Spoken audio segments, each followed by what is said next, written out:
Welcome back to the 1991 review channel. Qiu Vim's journey to break through to the Dou Saint level has officially begun, and this will be a huge breakthrough under the ancient Bodhi tree. What are the details? Let's find out together. Under the ancient Bodhi tree, Qiu Vim underwent hundreds of reincarnations, directly reaching the peak of the Nine-Revolution Dou Venerate and obtaining countless supreme treasures.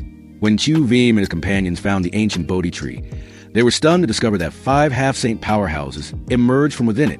These individuals were nothing but puppets manipulated by the ancient tree. Immediately after, Qiu Vim and everyone else were also controlled by the ancient tree's power, and all fell into an illusion. If not for the Bodhi seed he had obtained earlier, which helped him awaken, he would likely have been eternally lost like those half-saint puppets. When the illusion shattered, Qiu Vim found himself in a verdant space. With a miniature jade-green replica of the ancient Bodhi tree in front of him, he angrily questioned the tree, which responded with a flash of light, revealing memories from a distant past. An ancient Dou Emperor had once attacked it, wanted to seize a spirit tree to heal his wounds, but was ultimately killed by a mysterious Dou Emperor in a joint effort with the ancient Bodhi tree. Afterwards, the fallen Dou Emperor's resentment permeated the tree, and over 10,000 years of erosion, it caused the pure spirit to develop an evil will. At this moment, the ancient tree conveyed its hope that Qiu Vim would help it cleanse this darkness. At first, Qiu Vim thought this was absurd, as it was a power left behind by a Dou Emperor far beyond his capabilities. But the ancient tree continued to display images, showing him how to use a heavenly flame to refine the Bodhi seeds, generating a pure energy to cleanse impurities. When over 20 Bodhi spirit seeds, treasures capable of causing turmoil in the outside world, appeared before his eyes, Qiu Vim was incredibly astonished. Despite feeling it was a waste, he began the refining process. The arduous process consumed a significant amount of time and Dou Qi, managing to transform only one seed into a wisp of pure energy. When it merged into the tree's trunk, a faint wisp of dark energy was forced out and vanished, proving the method's effectiveness. However, just one seed had exhausted him. As he was about to rest, the ancient Bodhi tree responded by releasing a light that created an ancient, verdant cushion. When Qiu Vim sat down, his body trembled violently. Spiritual energy surged into his body like a tidal wave, instantly replenishing his losses. It even expanded his meridians, with pure energy overflowing from the top of his head. Clearly, the cushion contained a wondrous power that aided in recovery and cultivation. Qiu Vim felt that the energy the ancient tree was giving him not only quickly refilled his Dou Qi, but also permanently increased his total Dou Qi capacity, as if the tree were an inexhaustible spring. This meant that the opportunity to break through the Dou Saint barrier would also be easier. Realizing this immense benefit, Qiu Vim became enthusiastic and held nothing back, continuously refining each Bodhi seed, using the pure energy to cleanse the dark thoughts within the tree. Each time he completed a refinement, the ancient tree would return an even greater source of spiritual energy, helping him recover instantly and steadily progress in strength. When the final wisp of dark energy disappeared, all the resentment was purged.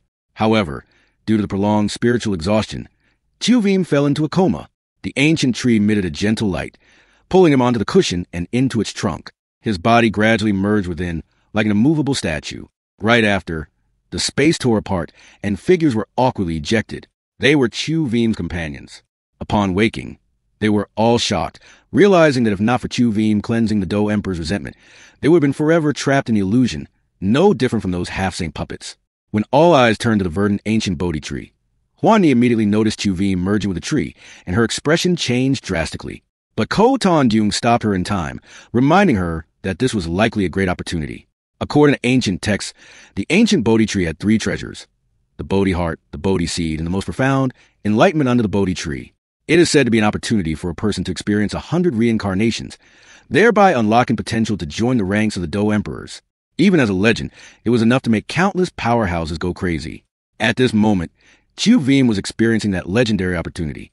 And at this moment, Qiu Fuang of the Heavenly Demon Phoenix tribe had an extremely unpleasant expression on his face. Although he had always been indifferent and calm, he could not suppress his envy. Such a great opportunity was being seized by someone he disliked, which he found truly unacceptable. Standing next to him, Han Nok maintained his familiar gentle smile, but the small, unconscious movements of his hands revealed his inner turmoil. Faced with such a momentous opportunity, no one could maintain a heart as calm as still water. In his heart, Han Nok felt a flicker of regret, recalling that when he had broken the beast tide formation outside, he should have used a secret technique to summon a master for his clan to eliminate Qiu Vim sooner. However, at the time, he was afraid that the powerhouses of the ancient clan might interfere, so he did not dare to act recklessly. If a conflict were to erupt between the two sides, the ultimate benefit would only fall into the hands of others. Now, regretting it was useless, This place had become a separate realm, making it impossible to transmit messages, let alone call for reinforcements. Han Nak and Qiu Fuang glanced at each other, with clear killing intent in both of their eyes. Almost simultaneously, their figures darted like lightning toward the ancient Bodhi tree, pouring all their power into a palm strike aimed at Chu Vim, who was sitting in meditation. They intended to forcibly sever Chu Vim's enlightenment state. But Huan Ni immediately noticed and quickly intervened, launching 2 palm imprints of golden flames like lightning. However, Han Nak and Qiu Fuang completely disregarded her, still pouring their full power into their attack on the ancient tree. The moment their palm strikes touched the tree trunk, a terrifying force erupted and rebounded, knocking both of them back. Without time to defend themselves, they were severely injured, spitting blood and falling to the ground in a sorry state. This incident stunned everyone. Only then did they truly realize that the power of the ancient Bodhi tree far exceeded their imagination and was not something they could forcefully contend with. Huan Ni immediately looked at Chu Vim, and only after seeing that he was still stable and motionless did she feel some relief. Her eyes then turned to Han Nak and Qiu Fuang with a coldness that seemed to burn with fire. Ko Tanjun quickly held her back, reminding her that they could not start conflict at this time, lest they disturb Chu Vim, which would be a huge loss. Han Nak and Qiu Fuang struggled to get up, their faces extremely unpleasant. They understood that the recoil force was from the ancient tree itself, not from Chu Vim. Knowing they had no way to break through the tree's defense, they were powerless despite their unwillingness. The situation fell into a stalemate. The 3 forces eyed each other, and the other lone powerhouses did not dare to act rashly, secretly looking for a way out. Ko Tanjun whispered to Huan Ni that the ancient Bodhi tree seemed to have a special connection with Chu Vim. Otherwise, he would have been trapped in the illusion like the others. Huan Ni agreed, also realizing that the space was unusually solid, and they couldn't tear it apart to leave. So, the only option was to wait for Chu Vim to awaken.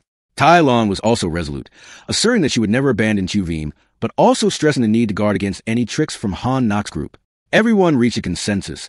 They would wait and take the opportunity to cultivate and heal, with the rich life energy in this place. Even though time passed slowly, the energy provided immense benefits. Many were able to get rid of hidden injuries and even increase their strength. Time passed slowly in the strange space. About a month later, the ancient Bodhi tree was still quiet, and Chu Vim remained in meditation. His aura was completely contained, making it impossible to sense. Although Huan Ni and the others were worried at times, they remained calm and did not dare to act rashly. The longer the wait, the more agitated some individuals became, as no one wanted to be trapped here forever like a prisoner. After another 7 days passed, someone finally lost their patience and, almost insane, rushed toward the ancient tree. At that very moment, the figure within the tree stirred. Under everyone's watchful eyes, Chu Vim slowly opened his eyes, and in more than a month profound enlightenment. But when his eyes opened, the atmosphere throughout the entire space underwent a subtle change. His gaze contained profound depth as if it had experienced countless years, making everyone feel as though their souls were being pierced, a feeling both distant and real. Huan Ni joyfully called his name, while Han Nak and Qiu Fuang felt extremely uncomfortable, as if all their secrets and weaknesses were being seen through. Everyone silently watched Chu Vim, their hearts filled with questions. What kind of transformation would enlightenment under the Bodhi tree bring? Initially, Chu Vim's gaze was somewhat hazy as it slowly swept over the crowd, finally stopping at a familiar figure. He softly called out, "Huan Ni," his voice hoarse and aged, unlike his usual tone, which shocked everyone who heard it. But then, with each breath, his spirit gradually became clear, and the weariness in his eyes slowly receded. Finally, that aura completely disappeared deep into his soul, leaving no trace. He let out a long breath of verdant energy and slowly stood up. His body seemed to merge with the water, naturally passing to the Bodhi tree trunk. After stretching, his familiar clear voice rang out again. He smiled, affirming that he had returned. This made Huan Ni and everyone else sigh in relief. Facing Huan Ni's concern, Chu Vim simply stroked her long hair and didn't say much. Only understood that in that short month his soul had experienced hundreds of reincarnations and been tested countless times on the verge of being lost, only to be held together by his firm will. But that perilous journey was no less difficult than a direct confrontation with a Dou Saint powerhouse. Huan Ni looked deep into Chu Vim's eyes and immediately sensed the unusual experiences he couldn't speak of, but she understood that the past month had been anything but calm. Chu Vim turned and solemnly thanked the ancient Bodhi tree. The tree rustled softly, making a sound as if in response, which shocked everyone. It turned out the ancient tree had a spirit all along. It just didn't care to pay attention to them. At this moment, Ko Tanjun approached and quietly inquired. He felt that Chu Vim's aura was profound and unpredictable, seemingly having reached the half-saint realm. But Chu Vim frankly replied that he had not yet reached half-saint. He was just firmly at the peak of the Nine-Revolution Dou Venerate. In the eyes of outsiders, it was only a month, but for him, it had been as long as 100 years. During that entire time, he had tirelessly cultivated his Dou Qi and solidified his foundation, determined not to ruin his future cultivation path by seeking quick progress. But when Qiu Vim's eyes fell on Han Nak and Qiu Fuang, both immediately became alert, circulating their Dou Qi, ready to strike. However, unlike before, Qiu Vim no longer had any fear. The surging power in his body filled him with confidence. Han Nak's expression was grave, as he had only ever felt this kind of dangerous aura from a certain madman in his clan. Qiu Fuang, on the other hand, was filled with endless regret. If he had known this day would come, he would have eliminated Qiu Vim at any cost. Just then, the ancient Bodhi tree suddenly emitted a verdant light, and countless bright spots erupted and floated in midair. These were the Bodhi seeds everyone had longed for. More than 20 Bodhi seeds appeared, making everyone's eyes turn red as they vied to strike. But with just a gentle wave of his hand, all the Bodhi seeds automatically flew into Qiu Vim's grasp. He smiled and thanked the ancient tree for the gift, then divided the seeds among Huan Ni, Tai Lan, and Ko Tanjung. Upon receiving the precious treasures, they all sincerely thanked him. Qiu Vim also gave a few seeds to the powerhouses who had remained neutral, implicitly reminding them to stay out of the conflict between him and the Soul Clan. Han Nak and Qiu Fuang could only watch Qiu Vim distribute the Bodhi seeds, their expressions growing darker and darker.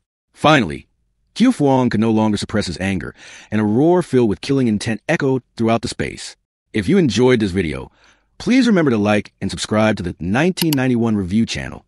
Don't forget to turn on the notification bell so you don't miss the latest videos. See you in the next video.